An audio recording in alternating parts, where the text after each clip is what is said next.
Hello and welcome to this 2 Degrees podcast.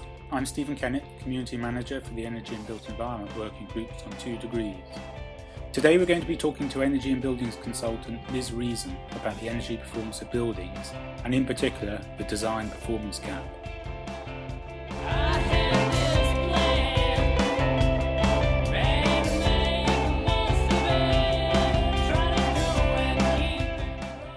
Welcome, Liz. Maybe you could begin by explaining a bit more about the disparity between design expectations of the energy consumption of a building and its actual use in performance. Yep, this is the performance gap that at last is being talked about more widely in the industry. We've been designing buildings to a given energy and carbon performance for years, but not going back to evaluate whether they work or not.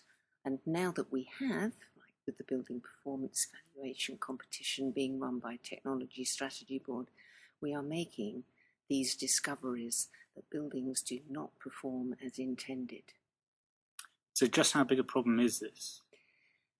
There have been measurements made of buildings that have won prizes for their sustainability, where their energy use is actually 3 or 4 times that was predicted at the outset. So it can be an enormous problem, and certainly to have double the energy use is very common. So would you say there's one sector or certain building types which are affected more than others? No, I think this probably affects all types of building, but some are more complex than others. And indeed, if you have a complicated building shape with a lot of complex building services, you are setting yourself up to have to solve an awful lot more problems than a building with a simple shape and simple building services. But I don't think we can say that it's okay in the residential sector or schools have got it sorted, because I don't think any particular building type is getting it right at the moment. So regardless of the energy costs, why should clients be concerned about the issues this raises? Well, energy cost is obviously part of it. Carbon emissions is another part, but we know that businesses aren't too bothered about that generally because they've got other things they have to resolve. But they do want their employees to feel comfortable and to have a healthy indoor air quality to ensure that they are productive.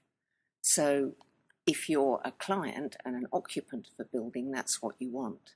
If, on the other hand, you're part of the supply chain and you are part of delivering better buildings, regulation is taking you down the route where if you're not complying, there are going to be penalties. And some of the big contractors are now really sticking their necks out. They're offering to build and being contractually bound to build buildings which are passive house, like Wilmot Dixon is building mixed use complex in Camden Town to the passive house standard. They've taken on building to a display energy certificate rating of A down in Bristol.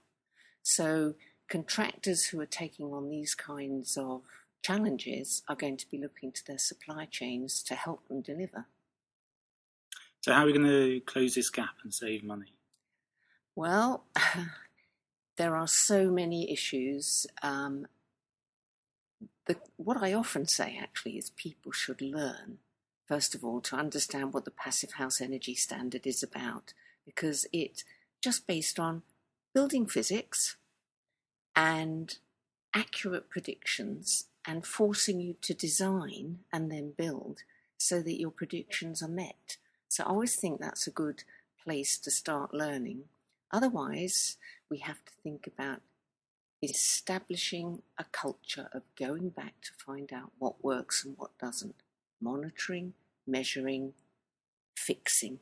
And that's what we have to introduce into our buildings industry. So what sort of language then should we use to talk about it? And are things like mandatory decks the answer in the commercial sector? Yeah, we certainly have got ourselves into a fix over language from the moment when it was decided that we should put building regulations into carbon emissions reductions, because people have subsequently lost sight of energy. And they often think if they've got a low carbon building, they've got a low energy building. So they get very confused. So I think we need to use the language of DECS because that does at least give operational energy use in kilowatt hours per metre square and year. And that is a simple benchmark against which buildings can be compared one with the other. If you're a client, you can see, have I got a good building? Have I got a bad building? So kilowatt hours per metre square and kilograms of CO2. But is it fair to be using benchmarking when you might be using your building differently from how it was designed? People often argue this, yes, this benchmark isn't fair because our building has twice as many occupants or we have more complex equipment in there or something like that. Well, of course, that's fair. So the approach that we have to take to benchmarking is to say, first of all, we'll do a simple measurement of kilowatt hours per metre square and year.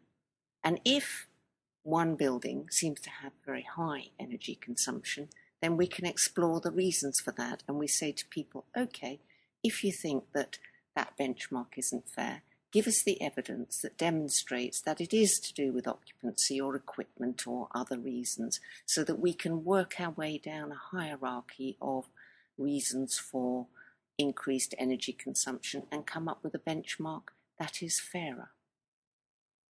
So the big question then is, what advice would you have for clients?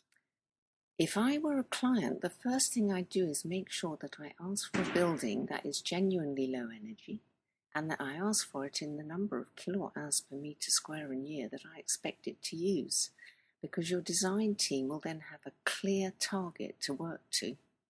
And when the building is occupied, the occupants will have a clear target to work to as well, so we'll all be talking the same language. And finally, so a lot of this applies to new build and refurbishments, but is it also relevant to occupiers in existing buildings? And are there lessons they can take away from this work?